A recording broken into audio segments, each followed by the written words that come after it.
So I've been in the crypto market since 2013. So I've seen it up and down.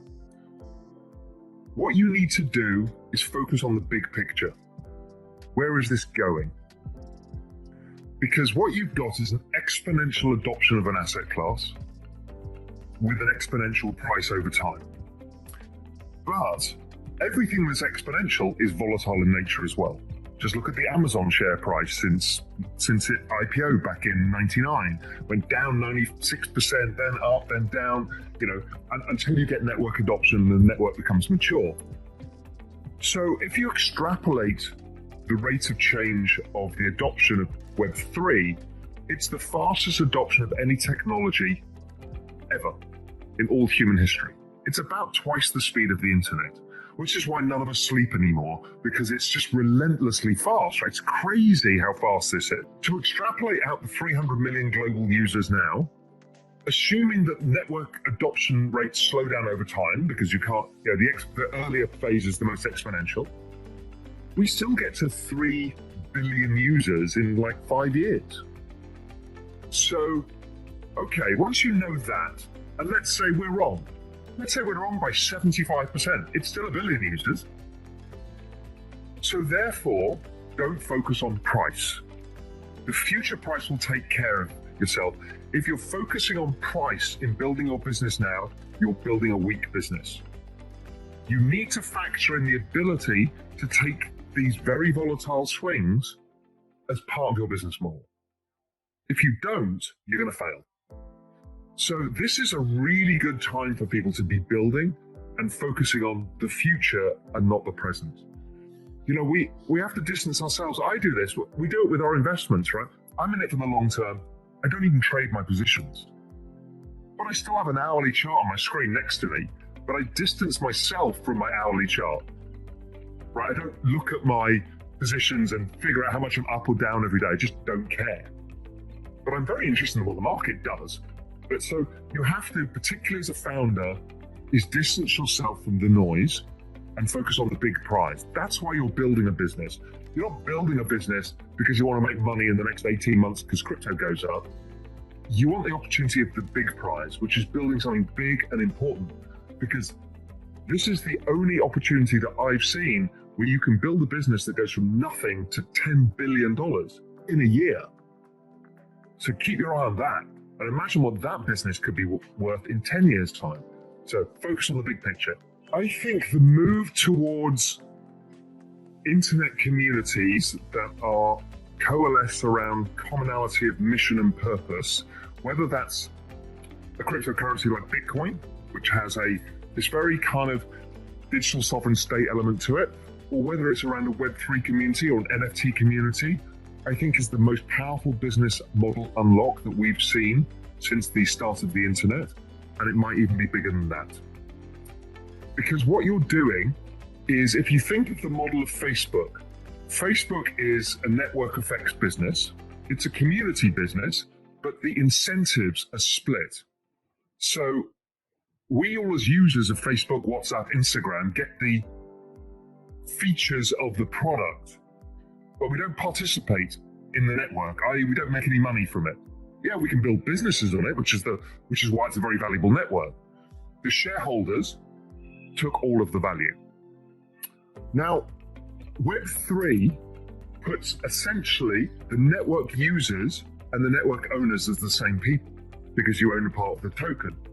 That is incredibly powerful as an incentive system. So if you go back to Facebook, imagine when Facebook started, they gave shares to everybody who used it. Yes. What would you do? You would go and tell everybody, because the more people who use it, the better it is, because there's a bigger, deeper community, and the more valuable it becomes. That is the power of Web3. So it's going to hypercharge businesses and see acceleration of businesses on a scale we've never seen before. We've already seen some of the fastest growing startups in all history coming out of Web3, whether it's Binance. Binance went to 2,500 people. This is not a manufacturing business. It went to 2,500 people in 2 years from launch. I mean, it's staggering the speed that these companies are growing. Even Yuga Labs and the Bored Ape Yacht Club community That whole thing was the fastest accumulation of wealth in any company in history. It went from zero to about $7 or $8 billion in a year. It's incredible. So I'm 100% of my liquid net worth in this, but I have income. I have property. I have, shares in Real Vision, a whole bunch of stuff, right? So even if my crypto goes to zero, it doesn't really change my life. It will be miserable, but it doesn't change my life. If you are young and you're trying to build a future for yourself, then look, I think crypto is one of the biggest opportunities we will ever be given. So you should be reasonably aggressive in it. I mean, I've been more aggressive than others are.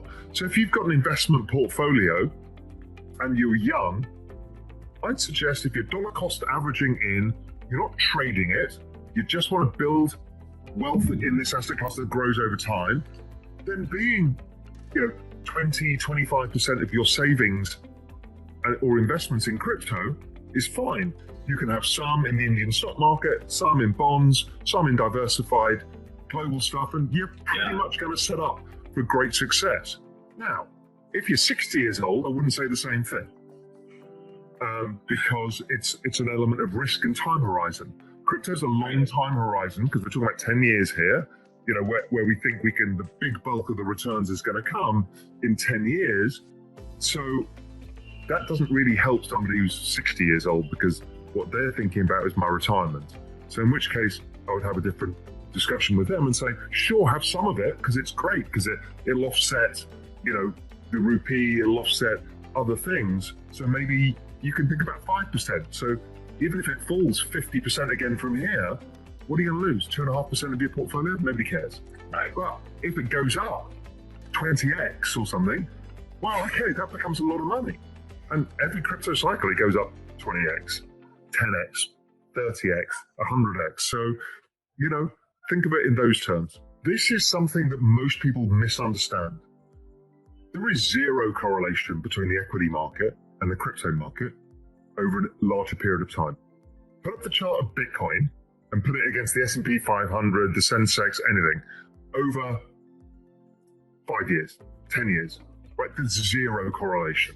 One is exponential and the other is not. So what you're picking up is the periods when crypto and traditional assets are overwhelmed by the macro, which is the earlier part of your question. So what is happening on a macro level that is affecting all asset prices in the shorter term? Liquidity is coming out. So what's that saying is the central banks are pulling money out of the markets. So obviously asset prices fall. So we are seeing that moment. It's like we saw it in March 2020 when everything fell, including crypto at the same time. But then crypto massively decoupled. Sure, the NASDAQ went up and the Sensex went up, but crypto exploded. So the correlation is only in the shorter term. The other thing is there is more correlation with the growth end of the technology market. And the growth end of the technology market, because it doesn't have cash flows, is driven by inflation growth expectations. So as inflation rises, it gets marked down, and your future cash flow is worth less. So once we return to a more normal point where inflation is more stable, that disappears as a factor. So then everything gets judged on its own merits. So there are periods in time when macro matters more than everything else. Macro is how the world economy works. It's how money comes in and out. And crypto's not separate. People in the crypto market thought they were some amazing unicorn that never gets affected by global macro until they got hit by global macro hard. And they're like, oh yeah, it does all matter. I need to understand how currencies work and how money works and how liquidity works and what central banks do, because it matters. But over time, there's no correlation.